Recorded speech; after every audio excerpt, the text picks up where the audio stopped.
Welcome to the literature series for 52 Living Ideas and the Greater Philadelphia Thinking Society. This is the 6th of 10 planned events on Mary Shelley's masterpiece, Frankenstein.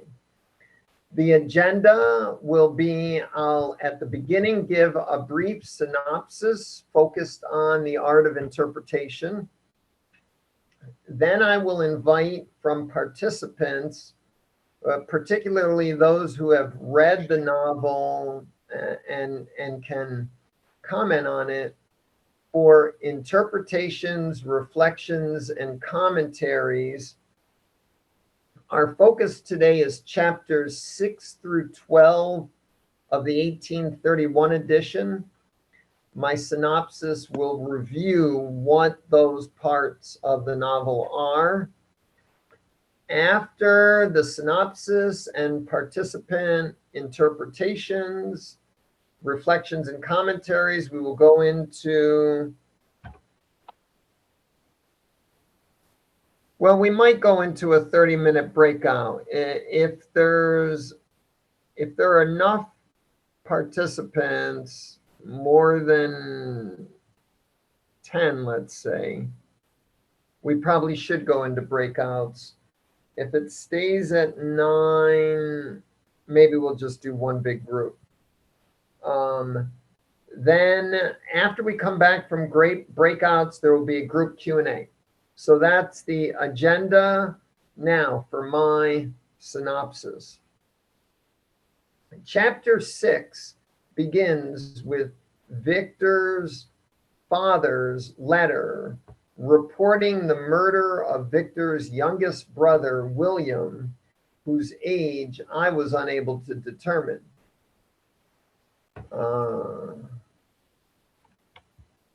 Victor's father entreats Victor, quote, "Come with feelings of peace and gentleness, not with hatred for your enemies." Victor has not been home in 6 years. The beginning of the novel from 2 weeks ago we covered. Victor grows up, goes to the University of Ingolstadt, spends 2 years mastering chemistry and other aspects of natural philosophy, spends 2 years making a monster, and then the next 2 years are a nervous breakdown where his friend Clerval nurses him back to health. And at the end of that 6th year, plus or minus 4 or 5 months, this letter from his father comes reporting the murder of his youngest brother. Will Victor pay heed to his father's advice to not come with hatred for his enemies? We shall see.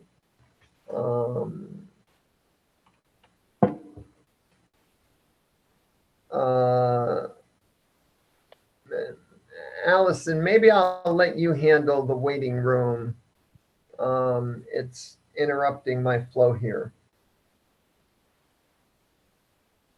If someone comes and they're not on the list, should I let them in? Or?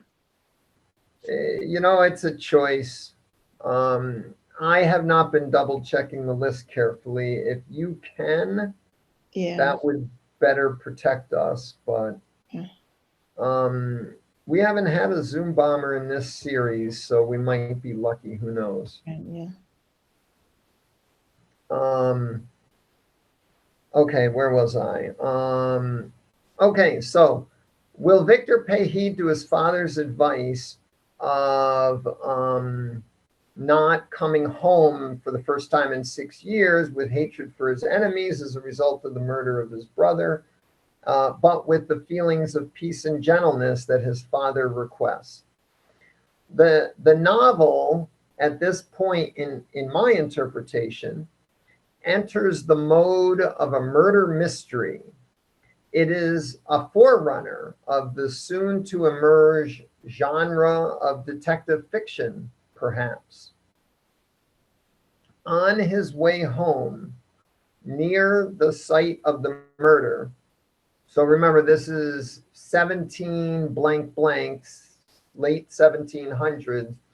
Later on, we will learn that it's the 1790s, but we don't know that at this point in the novel. And so, Ingolstadt is far from Geneva, and there is a long journey. At the end of that journey, he sees the creature he has created near the scene of the murder and leaps to believing that his creation murdered his brother. That is in line with the trope from detective fiction that the murderer will revisit the scene of the crime. But it seemed to me an unreasonable inference. Quote, the mere presence of the idea was an irresistible proof of the fact. I don't know of any rule of logic that argues that the mere presence of getting an idea into your head provides irresistible proof of the fact. But Jan Zwicky has a wonderful theory of the experience of meaning.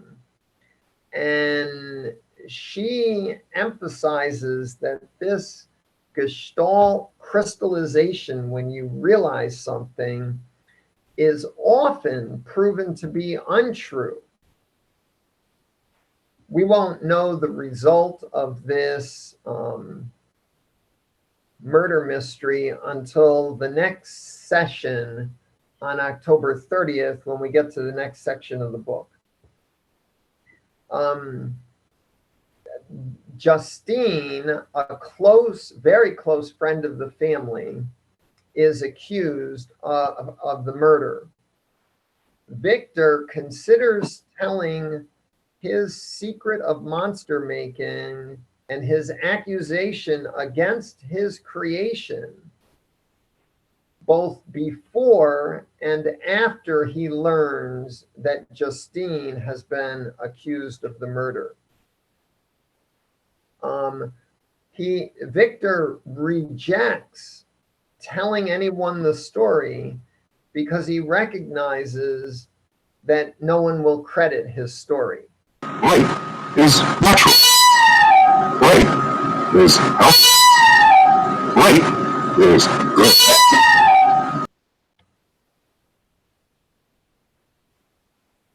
Okay, so we won't let Chris back in. Nigga, what the fuck was that? That was a Zoom bomber. Oh, boom summer.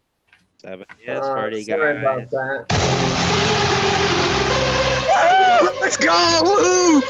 Yeah!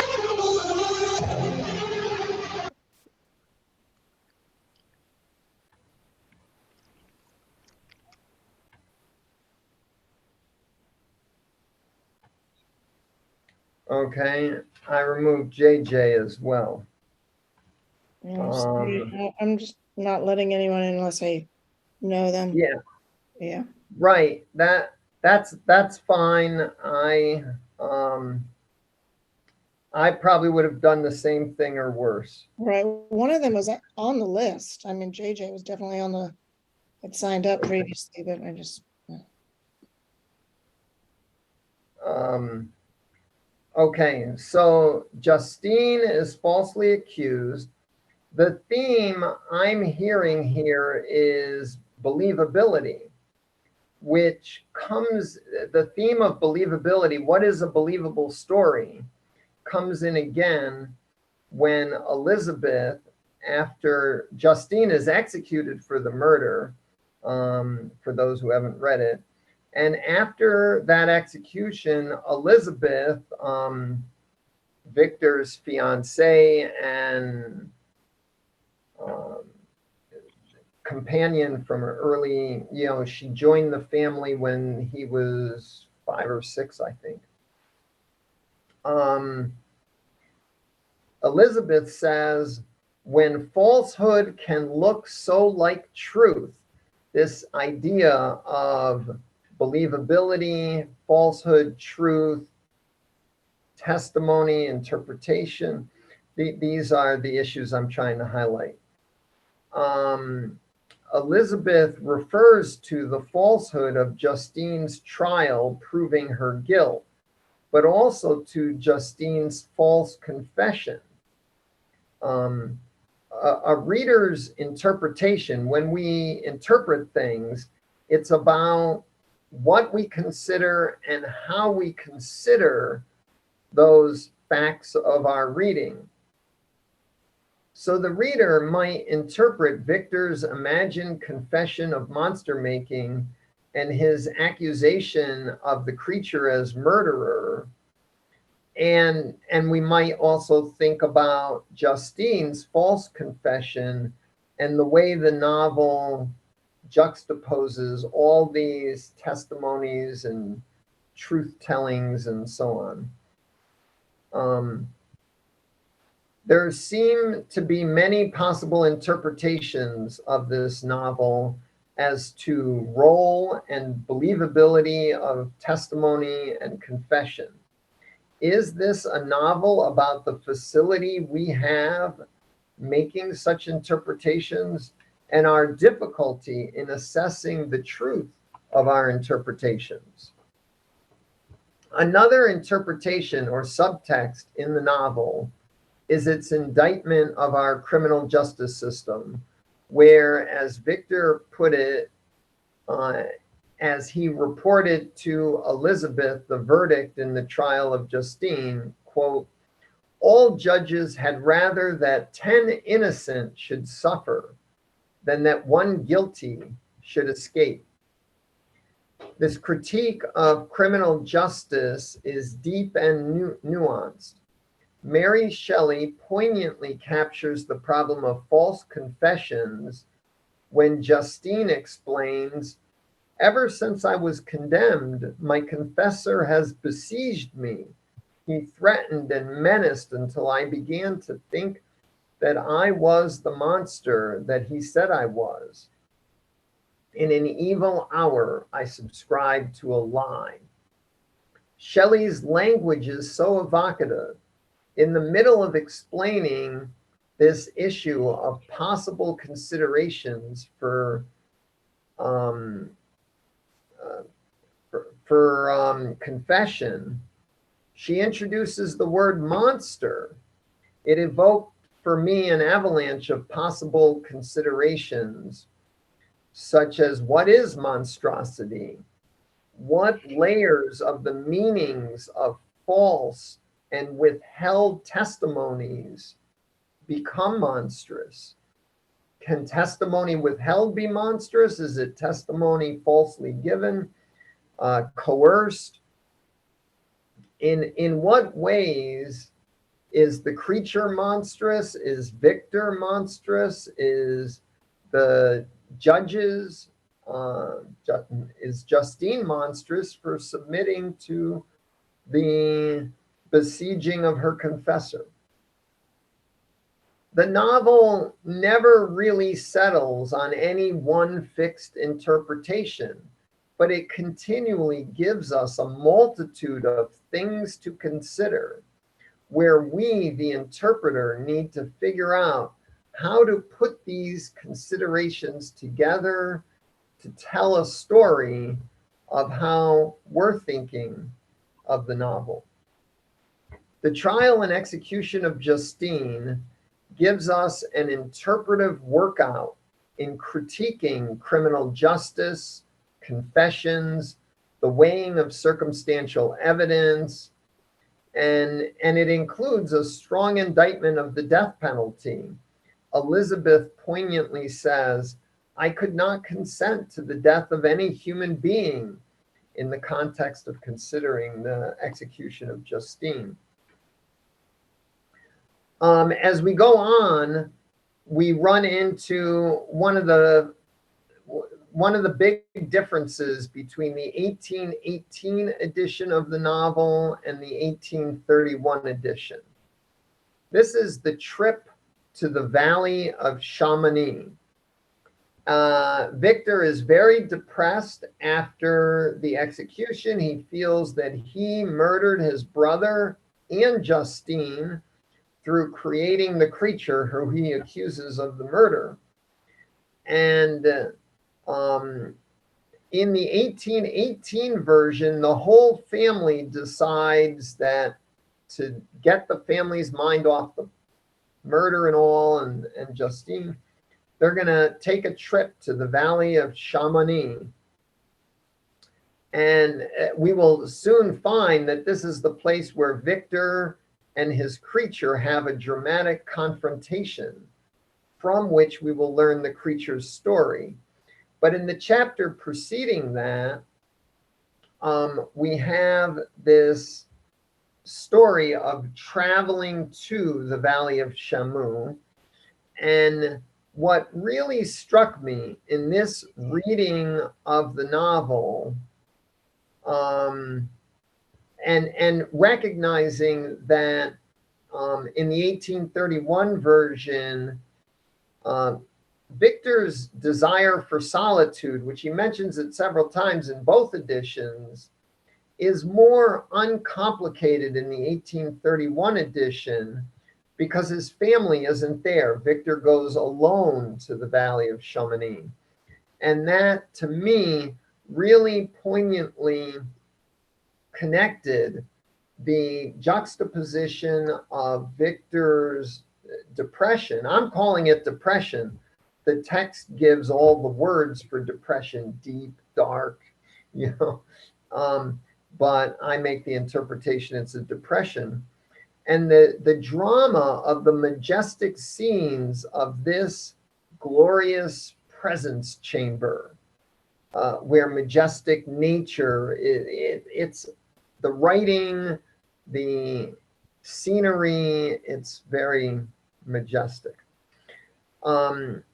So what did I make of this juxtaposition of I was impressed with the modern understanding of depression, which is that depression is not when your mind goes dull and silent, but it's a very active. When they put the brain of depressive people in scanners, it's very active.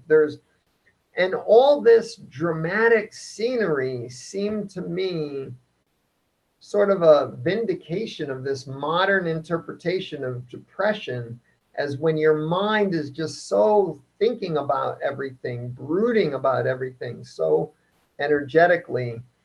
And that whole scene leading to the Valley of Chamonix, I thought was a wonderful characterization of depression using nature as a way to explain the incredible detail and vividness of the depressed person's mind.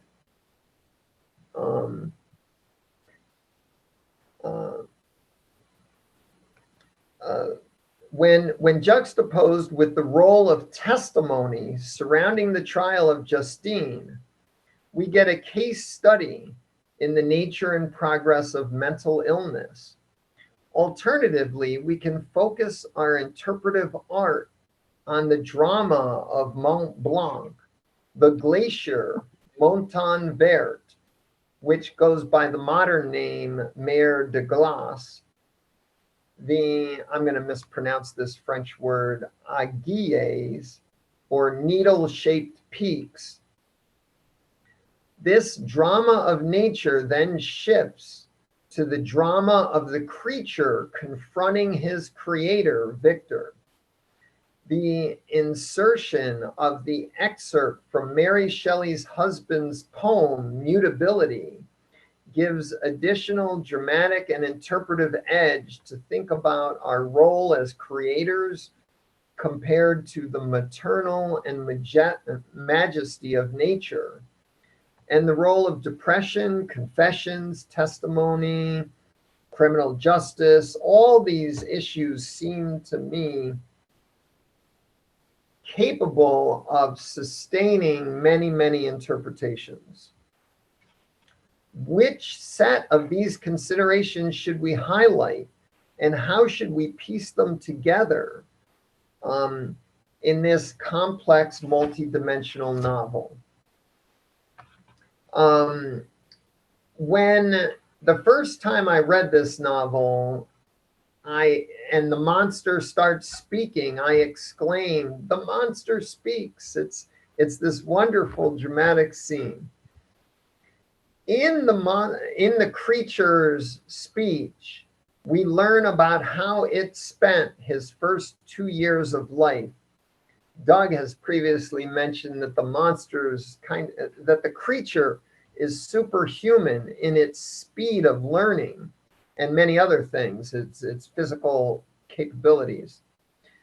Learning to distinguish the senses, the creature learns to distinguish the senses, and he gradually figures out how the world works, including the basics of French, learning language, even though everyone who sees them starts throwing stones or running away.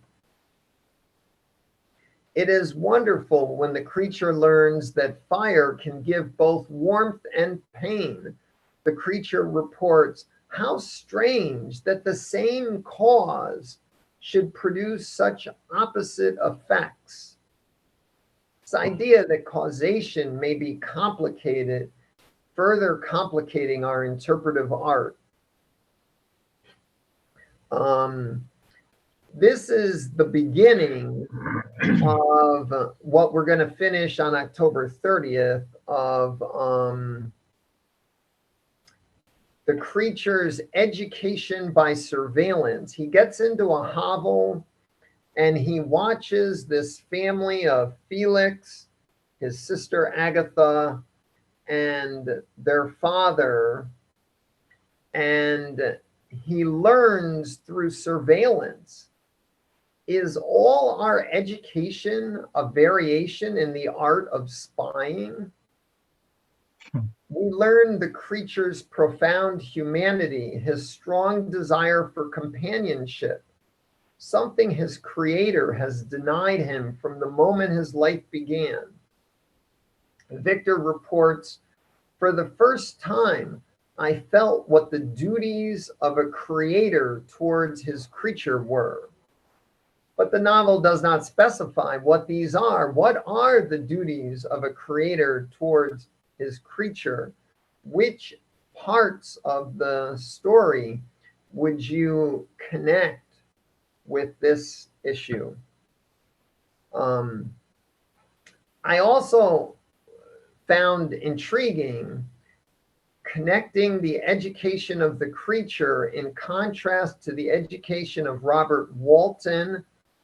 The story is told by Robert Walton, who discovers Frankenstein on an iceberg, and as he's trying to bring Victor Frankenstein back to health, Victor tells Robert Walton the story that we're reading. It's a story within a story motif. There's also the education of Victor that we discussed last time, 2 weeks ago, and Clerval also discussed 2 weeks ago. Is this a novel about educational philosophy, or is it a novel about criminal justice? Is it a novel about the nature of monstrosity? Is it a novel about the role of nature, the role of confession, the nature of depression? The novel has so many themes, it seems to me, to require many, many interpretations. So now it's your turn. I would like to invite, chat is poisoned.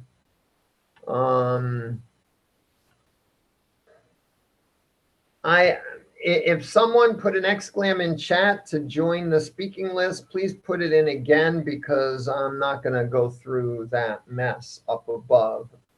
Zoom will keep the chat focused at the end. And anyone who puts an exclam in chat, I will call on you to share your interpretations, your reflections, your commentaries on reading this section of the novel from the discovery of William's murder to the middle of the creature telling Victor what happened over the last 2 years. Anyone want to share your interpretations, reflections, and commentaries on this section of the novel? I'd love to hear from everyone who's read it, at least. Yes, Zach has a 1 in the chat, and then Larry and DW both raise their hands also. I was just clearing the chat so we didn't have to look at the Zach, Zach, do you have anything to say about the novel? well, This section? sure. Yeah, I mean, I was just clearing the chat, but I might as well share a few thoughts. I really enjoyed the scene on the mountain. I thought that was really powerful place for them to meet. And I don't know, a few ideas. Just, I think that there's one of this theme of the monster is created good and is corrupted by either society or corrupted. And he basically says, like, what other choice do I have? Like, mankind has declared me their enemy. Like, and yeah, I don't know. I've noticed this trope in a few different things. One of where, the monster is created by, a more or less good person who is just constantly rejected by society and treated horribly by others and kind of seen as a monster. It reminded me actually a lot of the Phantom of the Opera, which I was just looking up. That was written in 1909, so a little bit later. But which I haven't read the novel, but I'm very familiar with the show, and I know that's the same kind of thing. Has this kind of hideous, more or less hideous face, and he's born an orphan, and just rejected by society, rejected by everybody, and kind of lashes out in a similar type of way. The monster here lashes out by killing Frankenstein's brother, whereas I guess the Phantom of the Opera lashes out by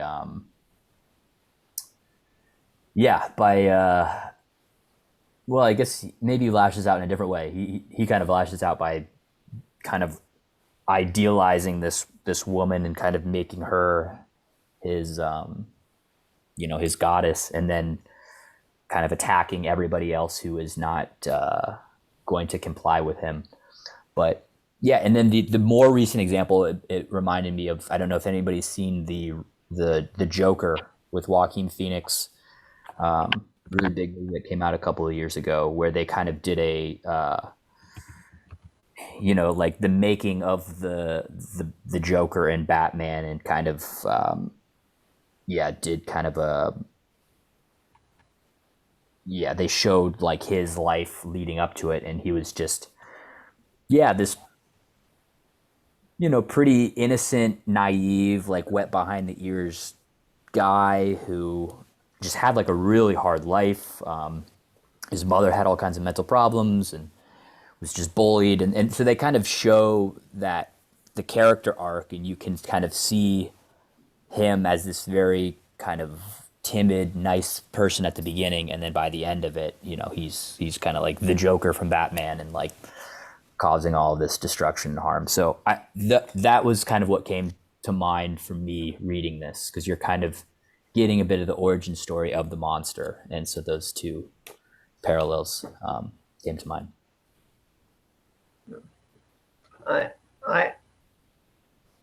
In my reading, I did not, at this point in the novel, credit that the creature murdered William. I interpreted it as a murder mystery where we don't know. We will discover next time that there will be new information next time about the murder. Yes, I have not read this, so I probably wrongly assumed, but I think at least Frankenstein thinks that it's the monster at this point, I guess. Yes, Victor definitely thinks it's the creature that murdered his brother, and you know, in my synopsis, I focused in on that as something that I thought was unjustifiable reasoning, but you know, it's a matter of interpretation, I suppose. Brenda, I'm sorry. Allison, you said Larry wanted to speak. Yeah, I have no empathy at all for Victor Frankenstein, for what he does. He's playing God here. And maybe this book is kind of a criticism of Christianity itself. And the monster is innately decent. There's something really, you know, I mean, you know, nature nurture type of thing. His nature is very decent. And I always recall the scene where he saves the girl. I'm not sure what chapter it's in. And then the father sees him and he's hideous looking and he attacks him. And I kind of said, all right, he's learning. Nurture is the problem. He's been defined as a problem, as somebody to ignore. And basically he wants companionship, he wants connection, a very human thing. And Victor, as a godlike figure, abandons him. And I find that to me is the cruelty here. And like I said, I have no empathy at all for anything Victor does. Of course, he's playing God. And if I remember correctly, and correct me if I'm wrong, he decides to create the creature after his mother dies. So I'm kind of saying, is he trying to like cheat death here? Which is like birth and death are like the natural order of things. And I'm saying, and he has a fiance and he's in a laboratory creating life. I'm saying, what's wrong with this guy? He's a monster. He should be with his fiance and marry her and create life the old-fashioned way, the natural way. So I look at Victor as somebody who is deeply, you know, I mean, you could connect it to contemporary scientists. You know, I keep reading about all of these scientists who are trying to create sentient life with computers. And I'm like saying, wait a second, where are you going with this? Or the atomic bomb is a similar type of thing. That there are certain things you shouldn't do, certain places you shouldn't go.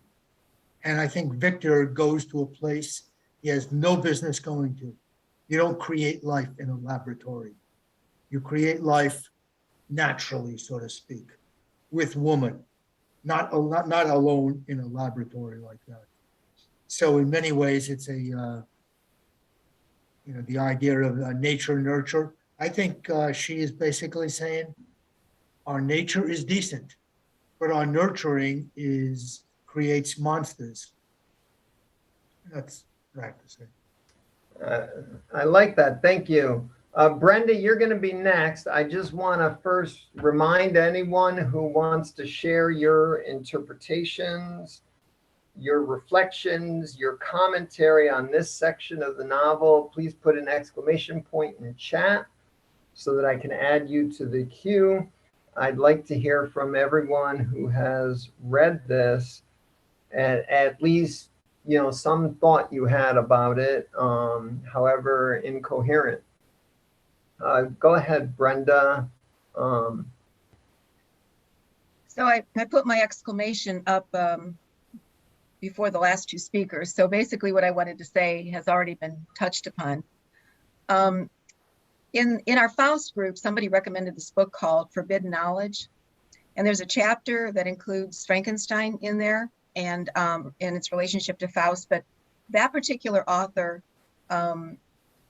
stated very much what the last speaker here just stated, that it was her attempt, it was an attempt on Mary Shelley's part to warn people of the dangers of what science, which was emerging as a real presence at the time she wrote the novel, to warn people of the dangers of what science could potentially end up doing, and that this was somehow unnatural. The other point is, I found it interesting the way she created Frankenstein, that he has this innately good nature, this innocence, this love, but we're all tending to then say that, well, when he does something wrong, it's because he's been mistreated. And I think that's a little bit of a trap, which I think a lot of people fall in today. It's this feeling very sorry for, like 100% sorry for victims, without realizing that many times they have choices in it. They had choices in the matter. So Frankenstein couldn't possibly have become evil or bad or do bad things unless that ability was already within him. It has to be in your nature in the first place. You have to be capable of it in the first place in order to be able to execute the action. And I think, at the time she wrote the book, I mean, this was a very romantic period, right? Romanticism was coming in. The group that Mary Shelley hung around with, poets and so forth, they were, free love and kind of do your thing. And I think that there was a naivety about human nature, or perhaps a belief that, quite a willingness to accept the goodness in human nature, but not so much a willingness to accept the fact that the opposite also exists and is just as much a part of human nature as the good part.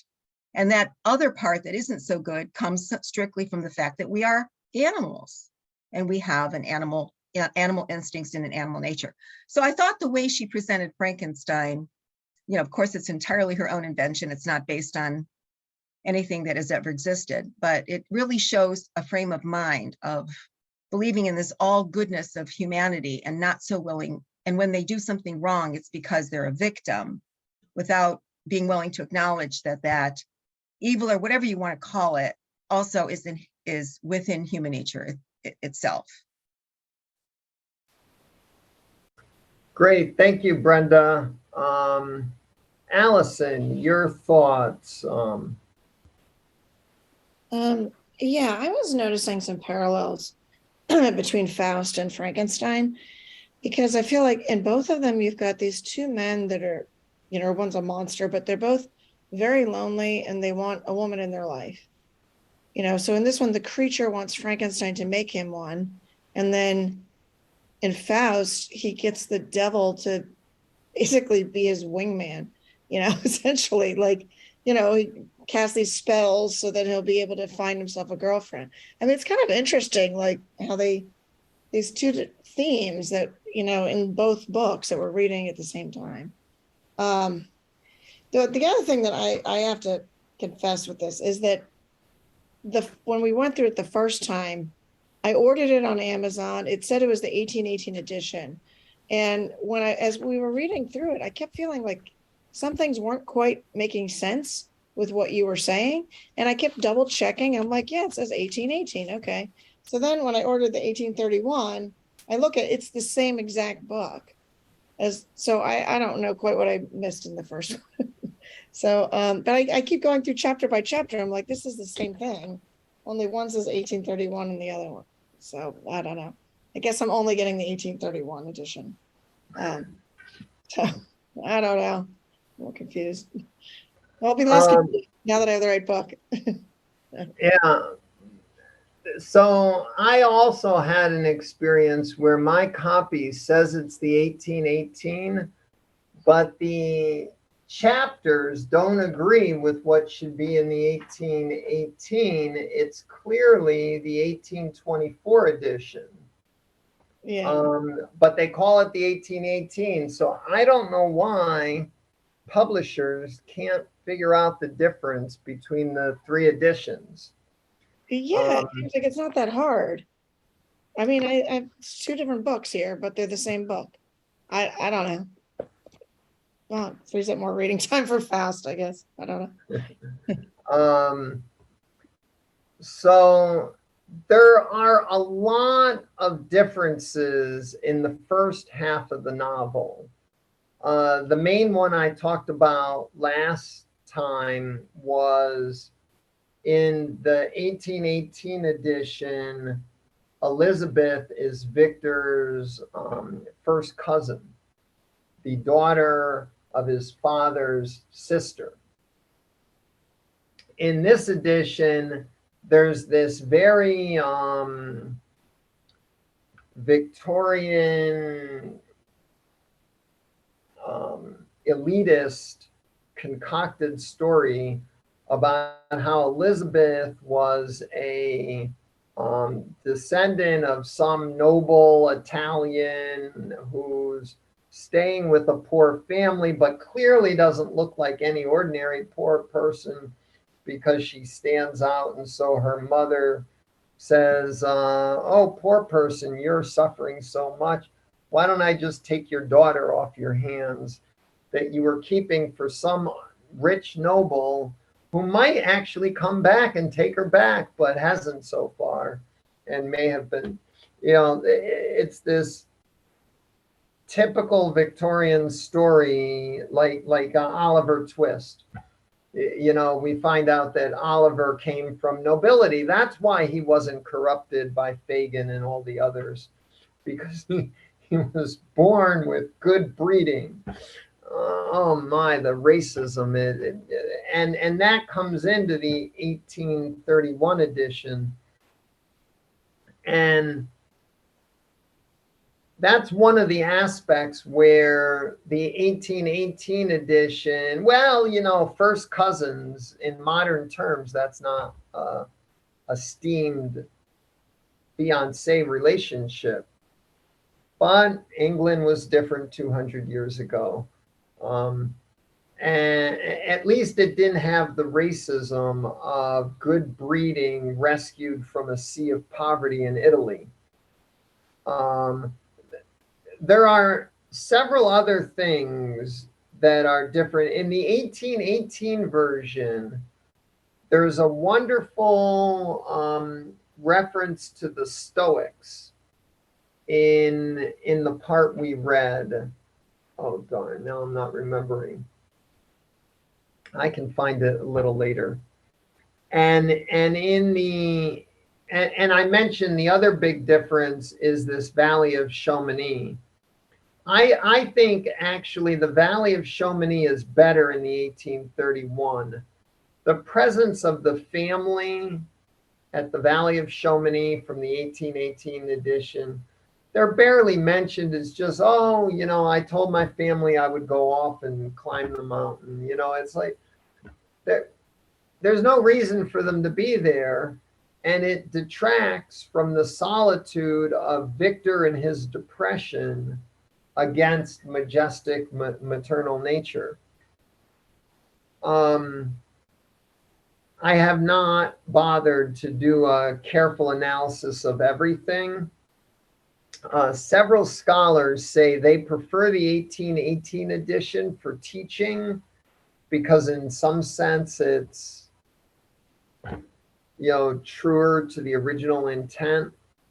But in many ways, I think the 1831 is better. It's made more dramatic. It's cleaned up in a bunch of different ways. Although in one or two cases, I feel she made it worse in the 1831 by introducing more racist notions than were in the original. I don't know. Anyone else have thoughts about the two different editions?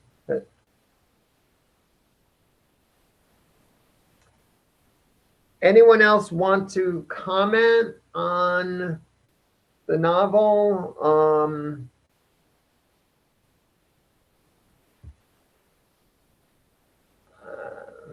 Larry's raising his hand again. Anyone else?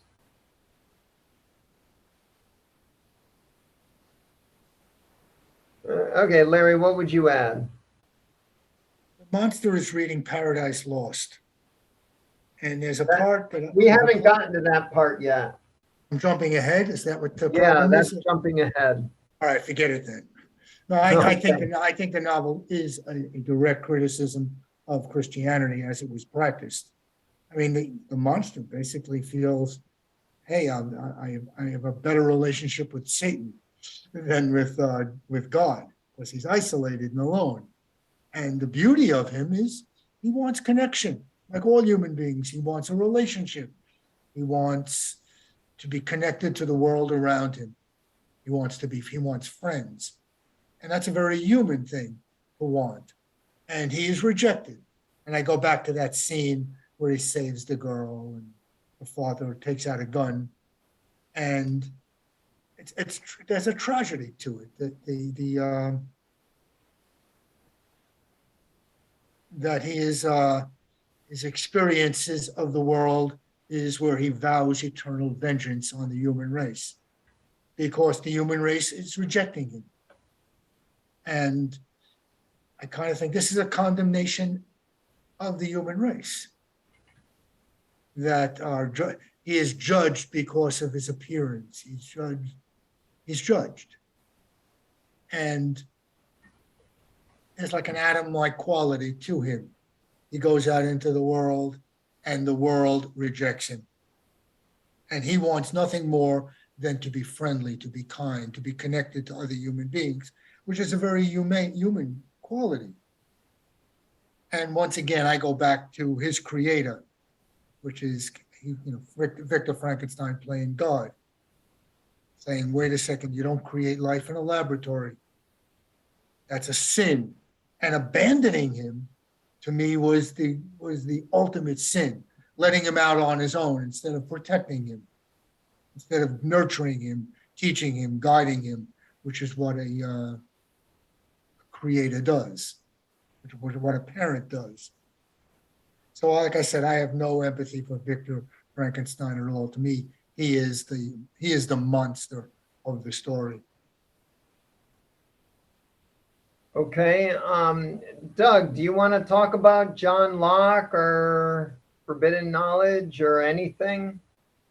Put the quotes there for John Locke. I think they're kind of self-explanatory, and that her parents were both educational philosophers. So Locke was really the philosopher of human understanding at that time, and definitely thought. And I think she's writing from that. The creature is sort of a blank slate for which humanity writes evil on it instead of good. And he actually is very drawn and falls in love with this family. He's sort of voyeuristically watching, but he knows enough not to show himself at that point. But I think that the more and more I look at it, there are various levels of creator and creature. And I very much agree with Larry, although I don't think the sin is the creation of life in a lab. It's the total abdication of responsibility for the thing created. Because artists, scientists, they create things. And some take responsibility for it, and some just make a profit on it. And, Teller had none of the conscience about the atomic nuclear energy that Oppenheimer and Leo Szilard and who is the chemist we talked about, Harold Urey, the guy, ended up working at the Salk Institute because they gave up physics for the life sciences because they thought physics was essentially amoral in the way it was actually being practiced. And they ended up working for the Salk Institute. And Salk, whose discoveries went to the benefit of the public, much like the people who invented insulin, it was a gift to the public. But since then, people have captured that science and found ways to patent it and modify it and patent it and exploit it and make money off of it. And universities are now funded heavily by corporate money, which then controls the patents of the discoveries, or the university controls them. Then they can sell them to whoever they want. It takes the creator. We've taken the creator away from responsibility. And I think this was also, it can be an artwork like Goethe's. I just found a new translation of the suffering of, young Werther, or The Sorrows of Young Werther, which created a rash of suicides. So this idea that the creator can create something and it can have strange reactions, and it may be right to blame the creator, it may be wrong to blame the creator, because it's often other people who then take a creation and manipulate it. Even Sam Shepard writes about that in his one play about Hollywood, that they steal your dream, they kill the dream, and they make money out of it. I mean, Sam Shepard writes about that in one of his plays about Hollywood. You know, they kidnap the creative act and brutalize it. So other than that, I didn't catch up with all the reading. I read up through, I guess, 3 chapters, and like everybody has said, I'm always impressed by the quality of the writing, but also it's just much like Larry, I have this just total revulsion to some of Victor's reactions, like, oh, I suffered more than Justine did because she was innocent, but I'm guilty. And, and he's like, it's just revolting. And Roger Shattuck actually writes about Mary Shelley based on her father and the worship of Byron and Percy Shelley, her husband poet, the worship of her father as a great leader, that she was an expert in these male egos who just created all kinds of stuff and then walked away and let somebody else clean up the mess, I think. So I think the differences between the 2 books, as far as I can see, and I'm not fluent on them, I can't kind of keep them both in mind, but things I have tracked are that there's much more of a sense of the raising of a family, that she's a mother by the time she rewrites the book and has lost children by the time she rewrites the book. So there's much more, she's trying to, in a way, tame the rawness of the first novel and bring maybe more of a moral to the story. Because she really, really writes much more extensively about how well Victor's parents raised him, how they gave him everything he needed, everything he wanted, and he does not reciprocate to anyone else. He seems pretty much deaf, dumb, and blind to the needs of other people. And as they suffer, it's like he takes on the suffering, and my suffering is bigger than their suffering. It's like, I mean, he's co-opting the suffering of others constantly, to the point that it really is sort of humbling to go, how do we do that? Because I think we all have an impulse of doing that, of exaggerating our sufferings because we've witnessed the sufferings of others. The last time I read this book, I asked myself, the last time I read the book, it was like 5 years ago, I asked myself, imagine if human beings actually had the capacity to do what Victor Frankenstein is doing. I kept thinking of the movie Blade Runner, the idea that we could create these beings, so to speak, and give them a certain type, just abandon them, or even train them, or teach them, or whatever. I'm like saying, this is an area we should not be going to. This is the creation is God's realm. It's a violation of nature. Not to me, it keeps hammering at me that this book, that Victor violates the natural law. Well, if you think about Dante, we read Dante, and Dante also has this imaginary realm of going to see God face to face, meet God face to face, and then return to earth to tell about it. There's something about the human spirit that wants to transcend the supernatural. It's kind of in Dante. It's in exactly as you say, Larry. It's right here in Frankenstein, and it's in Blade Runner. It really confronts us with a demon maybe that's inside us. I don't know how to interpret it. I see that Zach and Allison want to say something. Let's go to Zach and Allison, and then I'll think about breakouts or something. Go ahead, Zach. Well, I was just gonna say, well, a few thoughts based on what others have said. You know, I don't know. Find this book very relevant now because, in a sense, there's like thousands of people all over the world right now who are trying to create Frankenstein. I mean, Frankenstein in the sense of general artificial intelligence, and like we're not. I guess it depends who you ask, but we're not too far away from this being a potential reality. The other theme that I keep hearing is coming up is kind of like the feeling that Victor. Sorry, I just read a book by Viktor Frankl. I keep wanting to say Viktor Frankl. Victor Frankenstein. That he should have been more responsible for this. That he kind of did this in haste, and I think that's and also I was listening to this BBC podcast. They were saying this book kind of came under critique at the time because it didn't have a moral, but I don't know. To me, it seems like a pretty straight ahead, like a cautionary tale, in that, like, I don't know, I guess any cautionary tale, like the moral is, hey, maybe don't do this thing, or let's see what could happen if we misstep here or there. But anyways, yeah, the idea is that he should have been more responsible.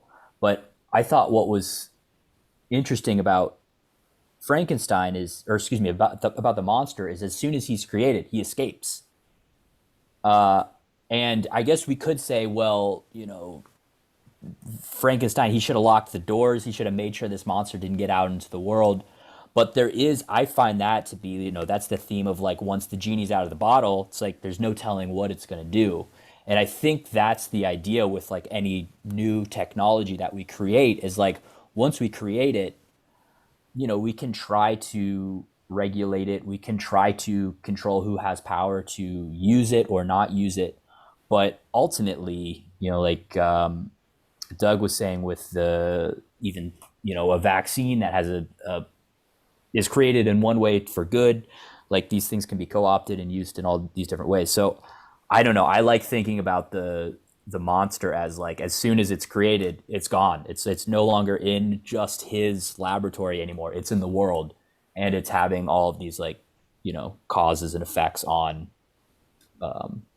that could not have been foreseen. And again, we can say, well, he should have been more responsible, but I think that's kind of the point is, yeah, once we've created it, you can be the most responsible person in the world. It's not up to you or anyone. It's now this thing that's in the world and can be used in all these different ways. Thank you, Allison. Yeah, I was thinking about what Doug was saying about someone who creates an artwork of some kind, and it made me think of the movie Heathers. And that when that first came out, I mean, it was like a spoof, like black satire, and it was never intended to be anything real. It was supposed to be kind of funny, really. But I just checked, came out in 1989. Columbine was 10 years later, and there's been endless school shootings since then. And I'm sure the creators of Heathers had no idea that they were starting, what was coming, and they didn't really start it, but they just put it out there as like a funny idea. But then people actually went and did this. So it's been horrific. And but I remember watching the movie when it came out, and I liked the movie. But in my mind, I feel like it was such a naive time. Never in a million years did I ever think anybody would actually do that, ever. And so I think, but I think anytime you create anything, it's like that. You put something out in the world and you have no idea what the repercussions are really going to be.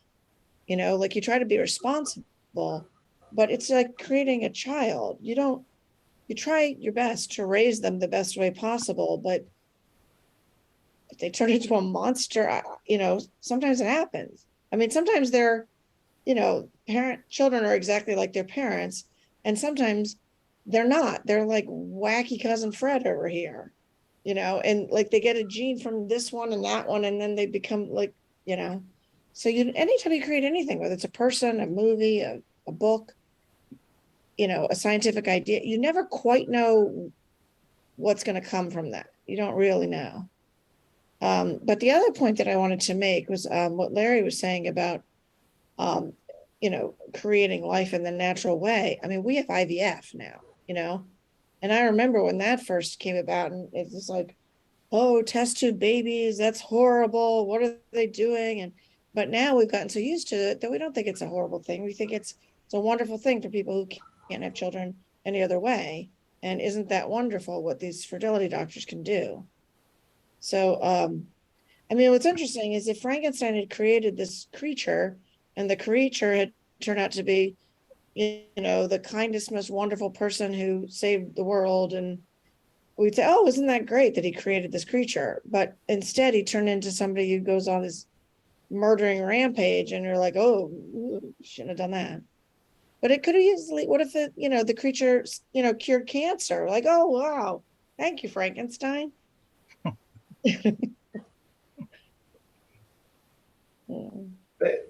Thank you. Doug, what you want to add? Well, I wanted to add one thing because she was talking about Heathers, which I'd forgotten about, which is interesting. But a closer thing is that The Matrix opened about a week before Columbine, and the kids were dressed in those fashionable long trench coats that are worn by the hero in Matrix, and nobody really addressed that. There's an odd way that people avoid dealing with the Hollywood influence on the costume design of mass killers, and because they don't want us to be responsible for that. They want to blame gun manufacturers, they want to blame this, but they don't want to blame Hollywood. And how much of art is imitative and how much of it purges these feelings of horror and terror. And I think our theater is more Roman than it is Greek. I think there's very little purgation of terror and fear, and there's an indulgence in it, which leads to imitations, basically. If there's nothing that really shows, the Greeks, all the violence happened off stage. Then they brought on the bodies and they showed you the results of the violence. But people weren't killed on stage. The Romans actually killed people on stage, or indulged in sexuality on stage. And that's closer to our culture that is like pushing the edge of that and then disclaiming responsibility. And the other guy, the Colorado shooter, the opening of the Batman movie, he was essentially dressed exactly the same as the people who would come to arrest him. He was wearing the same combat armor and fatigues. And so maybe because I'm in theater, I look at the photos, and the photos tell a story. The costume designs of these killers tell a story. The guy recently who was killing people, I can't remember the city, I can't keep it straight, there's just too many of them, but he was dressed sort of in drag. And that was sort of, because he wouldn't be suspected if he was a woman. So the costume design is really, but there is a kind of abdication of responsibility. And I think Bucky really tried to get people to do this. We come back to Bucky periodically because his design science was comprehensive anticipatory design science. How do you anticipate the results of this one discovery and maybe the 5 problems that discovery creates? And so it's not like, oh, carbon, that's going to solve everything. Well, it's not unless you're looking at the whole ecological balance of all of the things you're bringing into play and the economic forces and the different things. And people attacked him because he wasn't a specialist. He didn't have the academic credentials. I think that's sort of a through line in the current biography about him, is that he's not a specialist. And well, no, he never claimed to be a specialist. He was trying to look at how all these things interacted. And we don't do that. We sort of do our job, and the results and the consequences are somebody else's problem. It's not my fault. It's a far cry from like Thoreau, who protested, the Mexican-American War and refused to pay his taxes. He spent a night in jail and sort of created a whole myth out of one night in jail. But it's an amazing the number of books that got written in jails by people like Saul Alinsky or Martin Luther King or different religious leaders as well, Mahatma Gandhi. So those are people who try to think through, and Gandhi actually, Bucky was obsessed with truth, what's really going on here. And Gandhi's The Story of My Experiments with Truth. That's the subtitle of his autobiography. So what's really the truth here? You may be right about one thing and one set of circumstances, but what's the larger truth? And I don't think our culture likes to deal with that. I see Allison wants to add something. Yeah, I was just thinking what you're saying about the role of these costumes. I was really thinking about it in terms of January 6th. What I thought was really interesting was that you had costume as distraction, because you have these people with these outlandish costumes. Everyone's watching them. But as the days and weeks went on, you saw more and more pictures. What you realized was in the midst of all these wacky costumes, you had like that guy with the zip ties who was dressed all in black, gloves, face covered, no fingerprints, So while he was clearly there for business, not good business, but everyone's so distracted by these like weird, fluffy, furry things, cosplay things, you're not noticing the ones that are the really scary ones, But I think also what you're saying about nobody wants to take responsibility. And the thing is, it's like you've got this bucket and you keep putting drops of water in and you don't notice all the little drops of water. And some of them are from the gun manufacturers and some of them are from the movies and some of them are the video games. And nobody takes responsibility until, the bucket overflows. But really, they all played a part in it, It's kind of like, Frankenstein played a role in this. He may not have entirely known what this creature was going to do, but he was putting water in the bucket. He's not claiming any responsibility for it, but he's clearly somewhat responsible.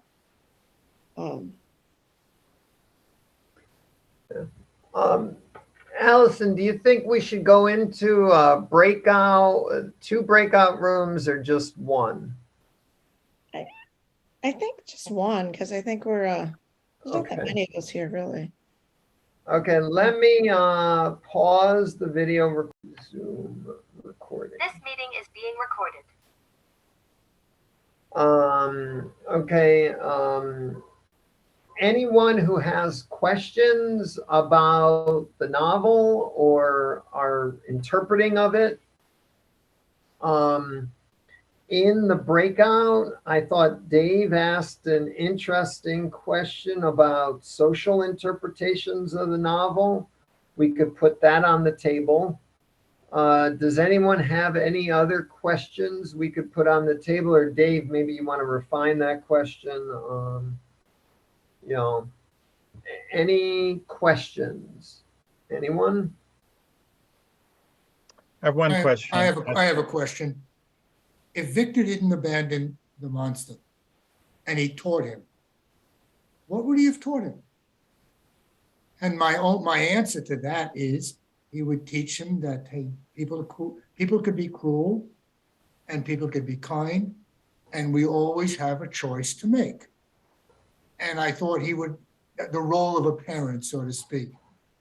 And I do that with books. Usually I say, all right, I'm going to change the story a little bit. He's not abandoning the monster. He is going to educate the monster. And what exactly is he going to be doing then? Then you have a different story altogether. Thank you, Larry. I'm recording. If Victor hadn't abandoned the creature, what would have happened? I like generalizing. Is that a good question? Yeah. Okay, good. Doug, your question? Well, I think it may be a little premature in terms of spoilers, but I think there's a question of, no, I think it's all in these sections.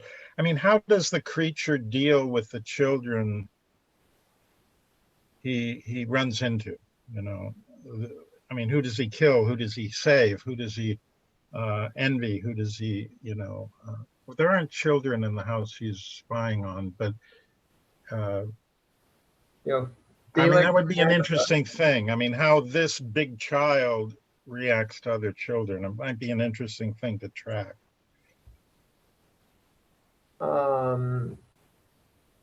How does the creature deal with Felix and Agatha? With other little creatures. I mean, the Felix and Agatha are the adults, but I mean the child that's in danger of dying or drowning, the girl he saves, the boy he kills. And what do? The girl's in danger, but the boy starts getting really insulting to him and bragging about his family, which are, his creator's family. I mean, what are the actual specifics of the dramatic interactions he has with children? Well, I mean, yes, Felix and Agatha are children of the older man, and so that's interesting too. And they're more his size, but how does he deal with the little people, the little vulnerable people? That the interaction you're discussing comes in the next section. Although the Felix and Agatha are in this section, and as someone else mentioned earlier, also in this section is no. Yeah, it is in this section. No, it isn't. Yeah, no, I think it's a premature question to fully explore. Yeah.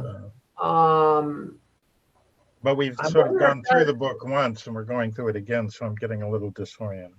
Yeah, I'm also wondering, there's that scene where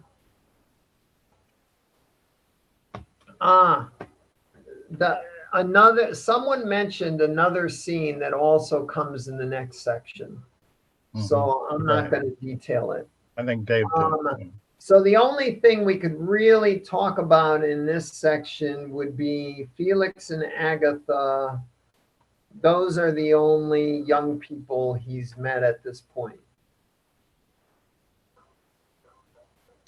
Right, we have to get more into his story about how he treats these people. So, I mean, I brought it up, but it's one to be tabled, I think. Yeah, maybe I take it back. I think I think the general question, how does the creature deal with others, can be addressed at this point.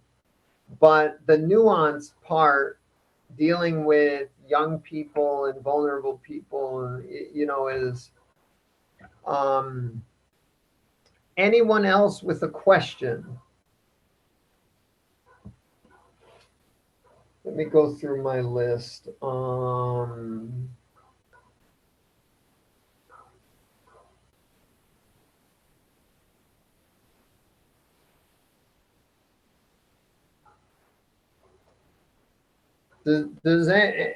Do people like my thoughts about the role of testimony and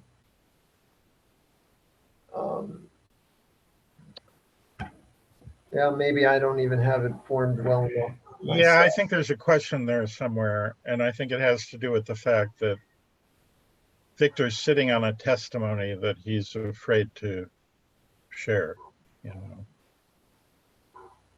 He's the one who knows what's going on, and he just chooses not to testify, not to speak out, not to bear witness to what he knows.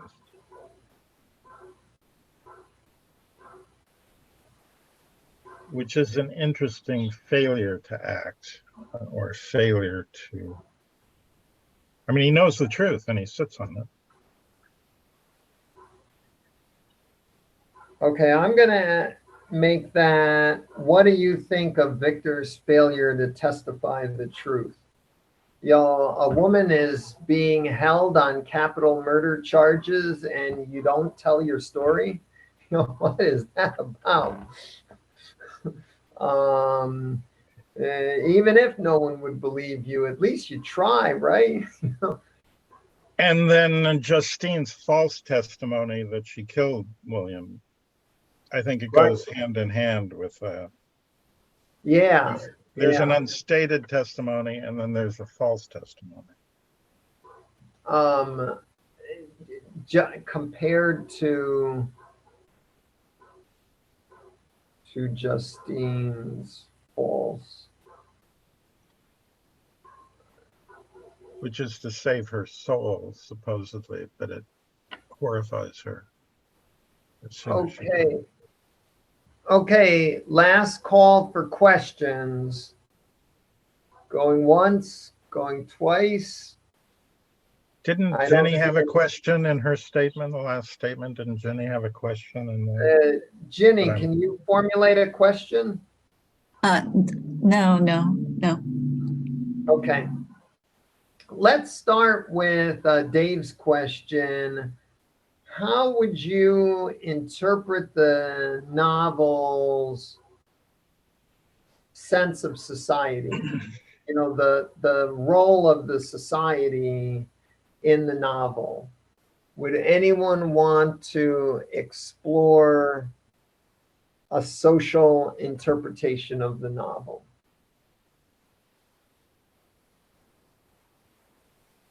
Anyone want to dare?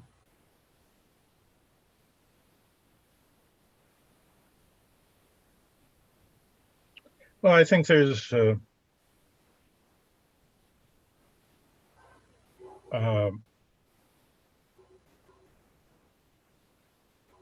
Mary Shelley's parents really were kind of compared to the rest of society in the sense of order and structure, and everything will fall apart. I mean, they really were in a way anarchists, and so they were questioning a lot of things about the social order, education, criminal justice, family,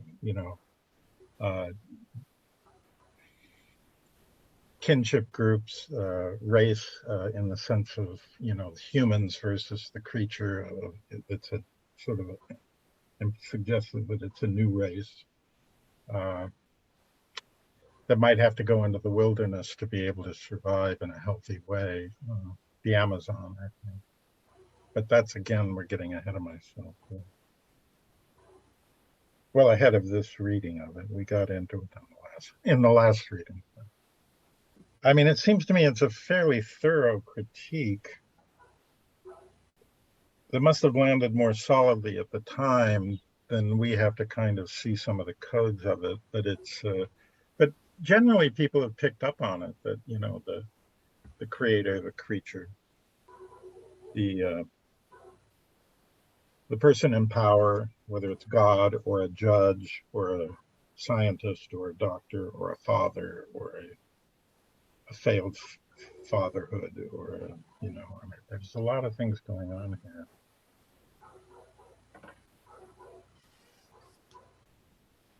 Anyone else want to pick up on social themes and interpretations of the novel? Yeah, go ahead, Dave. Oh, you're muted. You're muted. Okay, sorry about that. That maybe the associated question is, are the themes in the novel so powerful about a scientist creating a man or a creature, whatever, and a murder taking place? Are those themes so powerful that they overshadow the social commentary that's also taking place? I wonder if that may be a problem. But I think we're, as thoughtful people, we're digging into it and getting into the social commentary. But how many people would just read about it and, oh, it's a monster and it's a murder, and not get into the depth? Yeah,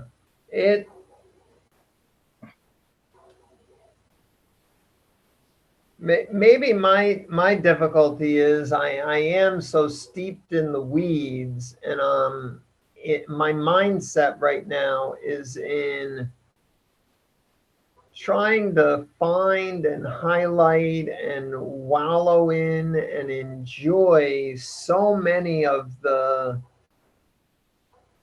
episodes, and that I haven't really gotten a big picture view. I would have to reread everything to sort of, okay, let me read it very fast and see, what do I see at the 10,000 foot level and of course, right now we're at the second quarter. There are four parts of the novel. We're in the second of four parts in my division of it. I mean, other people, it's divided into 24 chapters. You could divide it into 24 parts. I divided it into four parts, which I thought were good bite-sized pieces. But if I go back to that higher level at this part, ignoring the second half of the novel, I don't know. It's hard for me to compute that. I have a very quick response. I mean, Dave, I think if you actually read the book, it's impossible to not go to those questions and those depths. I mean, you can watch the movie and have a superficial reaction, but there's no way you can read the book without being baffled by the range of questions she brings up. I mean, in a way, it's a little bit of a parody of the Grand Tour of Europe, and because it travels all over Europe, and and what do you do but to become a full human being? You do the Grand Tour, you study philosophy, you just study medicine, you discover law, and it's a lot like Faust that way. You study all these things, and in the end, they do no good. I do think there's a through line in the novel that humans are basically good and society brutalizes them. I think that is clearly at the roots of anarchism, not the terrorist anarchists who blow things up, but anarchy, trust human beings to be relatively decent, but not our leaders and not our experts and not our specialists and not our social institutions that try to force us into behaviors that might evoke asocial behavior. And that's the thing, the creature was basically good until he was treated badly, and then he reacts to them. Yeah. But he was sort of, it's like we think about children, that children are born good, and then society corrupts them, and then they become bad adults. But it's the same idea. He was born pure and good, and then, he was reacting. Now, should he have reacted that way? No, but he didn't start things. He finished them, Yeah, but the first thing that happens to him is he gets abandoned by his creator. Right. Everything we know about humans and society is that the young child depends on a community, not just a mother and a father, but a grandmother and a school teacher. And, even in pre-industrial, pre-modern societies, there's a band of 50 or a million, or, and as I think I explained once before, in the 1930s, I think there was a bunch of sociological investigations of families that apparently were still keeping their illegitimate children in the attic. And these children raised in the attic, abandoned by their parents, did not turn out well. Right. They didn't know the language. They didn't know the basics of social behavior. They were creatures more than humans. In a strange way, he anticipates the creature. She anticipates with the creature what Bucky Fuller believed, that all children are born genius, and then we send them to school.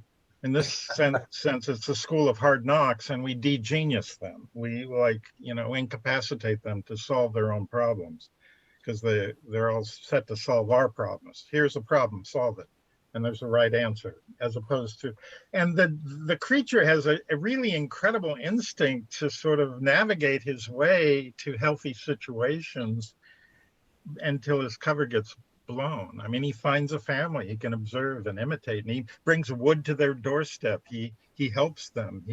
He's really a productive but hidden secret family member. He's like an elf who just leaves stuff on their doorstep. You know, She fourth. even calls it the invisible hand, evoking Adam Smith and all of his social ideas about economics. She says that about the creature? Oh, I have to find that. Yeah, the invisible hand is in the novel. And the novel is even the 1818 edition. The Wealth of Nations was written in 1776. So she is commenting on the Wealth of Nations. That actually might be a really good angle for answering Dave's question. That would be interesting to follow up the invisible hand. By having the creature. So for those who haven't read the novel, the creature is there watching this family, Agatha, Felix, and their father. And initially he's taking some of their food and whatnot, but he sees how they go without food when he does that. And so he stops stealing from them so that they won't be so hungry. And then the creature notices that Felix goes out and gathers all this firewood. And so he says, I go and I used his tools, which I quickly found the use of, and brought back a load of firewood and laid it down. The first time I did it, Agatha's astonished. She calls her brother over. What is this invisible hand, this invisible spirit supporting us? This good spirit, they called it. The invisible hand is explicitly, that language is used. And how do we interpret that? Well, in terms of Adam Smith, even, the invisible hand does not act based on greed and good things will happen. Actually, his concept of the invisible hand has probably a lot more to do with his psychology and a sense of empathy. That empathy is a really important thing that does.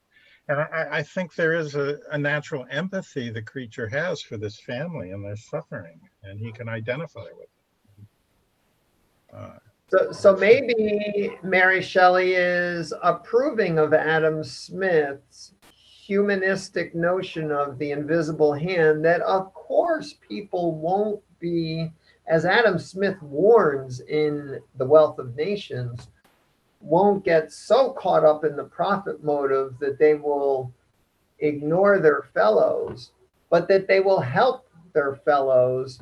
And the invisible hand is each of us making a profit, but also helping each other. And you know, so one reading might be that Mary Shelley is supporting that interpretation of Adam Smith. Another interpretation might be that the creature is a god. The way in which, you know, Doug, you mentioned this several times, the way the creature learns in 2 years, he learns French. You know, I don't know anyone who studied French for 2 years, not even a native French person, and mastered the language in 2 years. You know, it takes those of us who are not superhuman much longer to learn a language. And associating the creature with the invisible hand, with God, with the good spirits that will make even our obsession with profit healthy and humanistic. You know, maybe that's another interpretation. Anyone want to add? Well, I need to jump, actually. I stayed about an hour longer than I intended to. But, okay. And we're losing people right and left. And, yeah, we're probably not going to go much further, but I'll see how far Allison wants to go. And maybe Mike and Kwesi will join the conversation. Allison, do you want to say anything about social interpretations of the novel?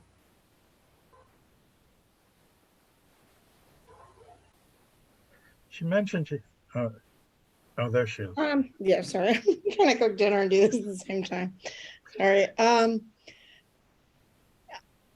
don't know. I mean, I think I was thinking the invisible hand is God coming in sort of like, you know, like the puppet strings. We think we're in charge, but we're not always in charge. But I think that's interesting, that the idea of Adam Smith with that. I hadn't really even considered that one. I mean, socialism, I mean, I guess in a way that when this family was suffering, that he's helping them, and I guess in a way that's socialism. I honestly didn't really consider that as a big theme in this book, but to think about that one some more. You know. Every time I've reread this, I've read each edition 3 times. Different pieces jump out at me as highlights. Yeah. And then Dave's question got me thinking, and when Doug mentioned the creature gathering the firewood, it's like, that's right, that's what he's calling the visible hand, and it suddenly comes to a highlight that I thought about it a little bit, but I didn't try to really integrate it into a deeper interpretation. But maybe that's a fruitful avenue. Well, that's Well, what I think I like about doing this so much, because I feel like everyone they all see different things in it. And then once people talk about it, then I go back and I'm like, I can't unsee it. It's like, oh, how did I miss that? Oh, it's so obvious. But I was focusing on this part, not that part. And that's what I think is so wonderful about this, really.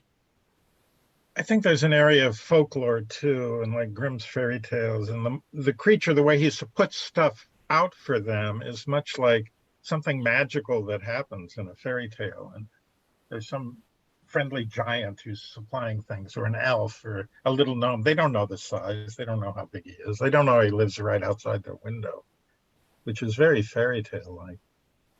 You know, the ogre lives in the basement and brings firewood and food and longs to be part of the family. It's a very, folklore was very popular in this period and was part of the sort of anthropological development of anthropology. It was folklore and Grimm's fairy tales. Well, Anyway. I kind of wanted to do the 2 questions. If Victor hadn't been a creature, what would have happened? And what do you think of Victor's failure to testify the truth, especially when you compare that to Justine's false testimony? But Doug needs to leave. Allison's cooking dinner. It's getting late. If Mike or Kwesi jumps into chat or unmutes and says, let's go on, I'm willing to go on even without others, but maybe we should call it an ending. Anyone want to address these last 2 questions, or is that enough?